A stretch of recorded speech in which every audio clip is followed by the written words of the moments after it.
லைஃப்பில் ரொம்ப லோன்லியாக ஃபீல் பண்ணுறீங்களா? நான் ஒரு ஸ்டோரி சொல்கிறேன். இதுக்கப்புறம் நீங்கள் ரொம்ப லோன்லியாக ஃபீல் பண்ண மாட்டீங்க. என்ன அப்படின்னா, 1977 அந்த டைமில் வந்து அமெரிக்கா வந்து ஒரு விண்கலன் வந்து ஏவுறாங்க. அது பேர் வந்து வாயேஜர் 1 அப்படின்னு சொல்லிட்டு. சரிங்களா? அவனோட வேலை என்ன அப்படின்னா, சனிக்கோளையும், வியாழன்கோளையும் படம் பிடிச்சு அனுப்பணும் அப்படிங்கிறது தான் அதுக்கு கொடுக்கப்பட்ட வேலை. அந்த வேலையை அது பெர்ஃபெக்ட்டாவே செஞ்சு முடிச்சுதுங்க. ஆனா, எனக்கு என்ன ஒரு டவுட் வந்துச்சு அப்படின்னா, இப்போ ஒரு விண்கலன் ஒரு சூரியனை நோக்கி போகுது அப்படின்னா, சூரிய கதிர்கள வச்சு அது எனர்ஜியானது ப்ரொடியூஸ் பண்ணிக்கும்.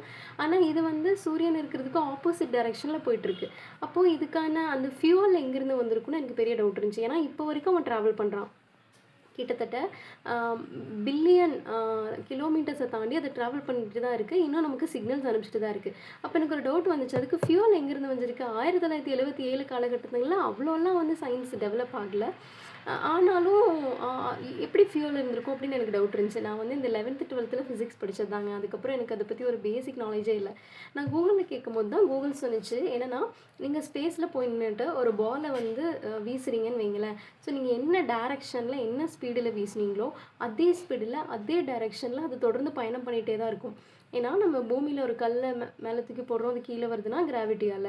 ஆனா, ஸ்பேஸ்ல கிராவிட்டி இல்ல. ப்ளஸ் அதோட வேகத்த குறைக்கிறக்கு, அந்த பந்தோட வேகத்த குறைக்கிறக்கும் வந்து பார்த்துட்டீங்கன்னா, காத்து மாரி எதுவும் இல்ல. ஸோ, அது தொடர்ந்து பயணிச்சுட்டே தான் இருக்கும். அதே மாரி தான் வாயேஜரும்.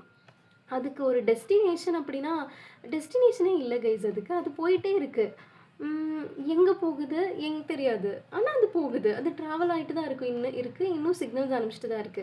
ஸோ அந்த சிக்னல் அனுப்புறதுக்கெல்லாம் அதுக்கு எனர்ஜி வேணும் தான். அதுக்கு ப்ளூட்டோனியம் அந்த மாரியான ஒரு எலமெண்ட் எல்லாம் யூஸ் பண்ணிட்டு இருக்காங்க. ஸோ அதுவுமே கொஞ்ச நாள்ல தீர்ந்து போயிடுச்சுன்னா, அதுக்கிட்டருந்து நமக்கு சிக்னல்ஸ் வராது. அப்போ அவன் ட்ராவல் பண்ணிட்டே தான் இருப்பான். அவன் போயிட்டே இருக்கான். எங்க போறான்னே தெரியல. இமேஜின் பண்ணுங்க, நீங்க வந்து இப்போ வந்து வாயேஜர் 1க்குள்ள இருக்கீங்க அப்படின்னா, ஒரு மனிதனோட சத்தம் கேட்காது. நீங்க எங்க போவீங்கன்னு தெரியாது. நீங்க கத்துனா கூட அந்த சவுண்ட் கேட்க முடியாது. ஒரு ஒரு எம்ப்டி ஸ்பேஸ்ல நம்ம இருப்போம். நம்ம தொடர்ந்து போயிட்டே இருப்போம். எவ்வளோ லோன்லியா இருக்கும் அது. அத கம்பேர் பண்ணும்போது, இப்ப இருக்கிறது ஒண்ணும் அவ்வளோ லோன்லியா இல்ல இல்லையா?